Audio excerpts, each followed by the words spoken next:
മാതാപിതാക്കളെയും വിചാരണ ചെയ്യും. മക്കളെ പിഴപ്പിക്കുന്നതിന് മാതാപിതാക്കൾ ഉത്തരവാദിയായിട്ടുണ്ടോ? ഭൂമിയിൽ പിഴപ്പിക്കാൻ ഇബ്ലീസിനെ കൊണ്ട് കഴിയും. ആഖിറത്തിൽ ഇബ്ലീസ് പിഴപ്പിക്കില്ലല്ലോ പ്രിയപ്പെട്ടവരെ, പിഴപ്പിക്കൂല. ഇന്ന് ആഖിറത്തിൽ പോലും പിഴപ്പിക്കുന്ന ഒരാളുണ്ട്. അതാരാന്നറിയോ? നിങ്ങളെ മക്കളാണ്. ഇബ്ലീസിന് ആഖിറത്തിൽ പിഴപ്പിക്കാൻ അധികാരമൊന്നും കൊടുത്തിട്ടില്ല, ദുനിയാവിൽ മാത്രമേ ഉള്ളൂ. മക്കൾ ആഖിറത്തിൽ പിഴപ്പിക്കും. അതെങ്ങനെയാണ്? ഏതാനും മാതാപിതാക്കന്മാരെ വിചാരണ ചെയ്തിട്ട് അവരെ സ്വർഗത്തേക്ക് കടക്കാൻ പോവാണ്. അല്ലാഹുവിന്റെ റസൂൽ പറയാം, സ്വർഗത്തിലേക്ക് ഇങ്ങനെ കടക്കാൻ പോവാണ് നന്മ ചെയ്തു എന്നുള്ള അടിസ്ഥാനത്തിൽ. പെട്ടെന്ന് അവരുടെ മക്കള് അള്ളാഹുവിനോട് വിളിച്ചു പറയുന്നു, അല്ലാഹ്, ആ 2 മനുഷ്യന്മാരെ നീ സ്വർഗത്തിലേക്ക് അയക്കാൻ വരട്ടെ. അവര് ഞങ്ങളുടെ വാപ്പയും ഉമ്മയുമാണ്. അവരെ സ്വർഗത്തിലേക്ക് അയക്കാൻ വരട്ടെ റബ്ബേ. വിളിക്ക് ആ 2 ദുഷ്ടന്മാരെ. സ്വന്തം മാതാപിതാക്കളെ കുറിച്ച് മക്കൾ അള്ളാഹുവിന്റെ കോടതിയിൽ പറയുകയാണ്. ഓറ്റി വളർത്തിയ മാതാപിതാക്കളെ കുറിച്ച് ഓർക്കണം നിങ്ങളും ഞാനും.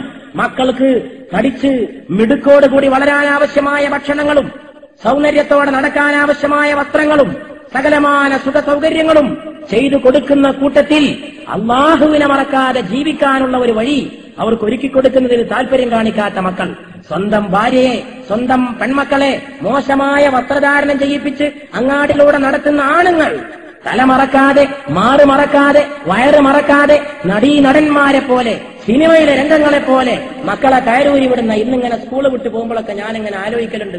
മലപ്പുറം ജില്ലയിലെ സ്കൂള് വിട്ടു പോകുമ്പോ മുസ്ലിം പെൺകുട്ടികളുടെ 99% തലയിലല്ല തട്ടം തോളിലാണ്. ഇവർക്കൊക്കെ തന്തമാരില്ലേ?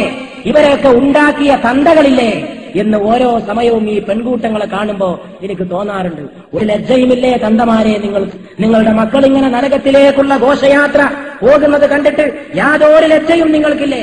നിങ്ങളെ മക്കൾ അള്ളാഹുവിനെ മറന്ന് പെരുമാറുന്നു. ജീവിതത്തിൽ അള്ളാഹുവിനെ മറന്ന് പെരുമാറുന്ന ആളുകൾക്ക് നാളെ ഉണ്ടാകാൻ പോകുന്ന അവസ്ഥ പരിശുദ്ധനായ പ്രവാചകൻ നമ്മെ ബോധ്യപ്പെടുത്തുകയാണ്. ഞങ്ങൾക്ക് തിന്നാൻ തന്നു, കുടിക്കാൻ തന്നു, ഉടുക്കാൻ തന്നു. പടച്ചവരെ പേടിക്കാൻ പറഞ്ഞില്ല, നമസ്കാരം പഠിപ്പിച്ചില്ല, നോമ്പ് പഠിപ്പിച്ചില്ല, ഇസ്ലാം പഠിച്ചില്ല.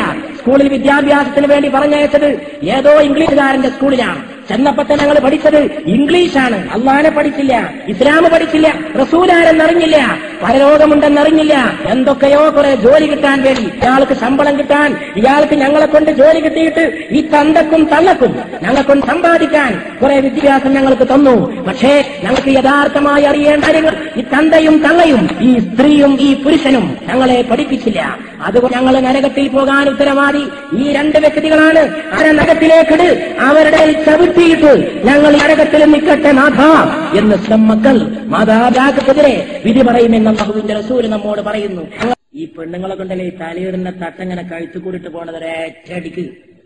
ഒറ്റടി ഞാനേറ്റ എന്റെ കുടുംബത്തിലുള്ള ഒന്നാണെങ്കിൽ ഒറ്റടിക്ക് വെള്ളം ചോദിക്കും. ഒറ്റടിക്ക് ഒരു ഗ്ലാസ് വെള്ളം കെട്ടി തരീന്ന് പറയാൻ അടിച്ചിട്ട്. അതിനുള്ള ഈമാനും കരുത്തുമാണ് ഒരു മൂമിന് ആവശ്യം. തലയിലിടേണ്ട തട്ടേ സ്കൂളിൽ പോണ ചെറിയ പെൺകുട്ടിയൊക്കെ തോളിൽ കൂടി പുതിയ ഫാഷൻ, നല്ല നല്ല അജയമാരെ മക്കള്, നല്ല നല്ല നേതാക്കന്മാരെ മക്കള്, നല്ല നല്ല ദീനീ പ്രവർത്തകന്മാരെ മക്കള്, നല്ല നല്ല സമുദായത്തിൽ അറിയപ്പെടുന്ന ആൾക്കാരെ മക്കള്. നാണമില്ലടോ നിനക്ക്? സ്വന്തം കുടുംബത്തെ നിയന്ത്രിക്കാൻ കഴിയാതെ, സ്വന്തം കുടുംബത്തിൽ ദീനുണ്ടാക്കാൻ കഴിയാതെ പ്രിയപ്പെട്ട സഹോദരായി പോക്കെന്തിനാണ്? അതുകൊണ്ട് മാതാപിതാക്കളുടെ വിചാരണ മഹ്ശറയിലെ പ്രധാനപ്പെട്ട ഒരു ഇനമാണെന്ന് സയ്യിദുനാ വ നബിയുനാ മുഹമ്മദ് മുസ്തഫ സല്ലല്ലാഹു അലൈഹി വആലിഹി വസഹബിഹി വസല്ലം നമ്മെ പഠിപ്പിച്ചിരിക്കുകയാണ്.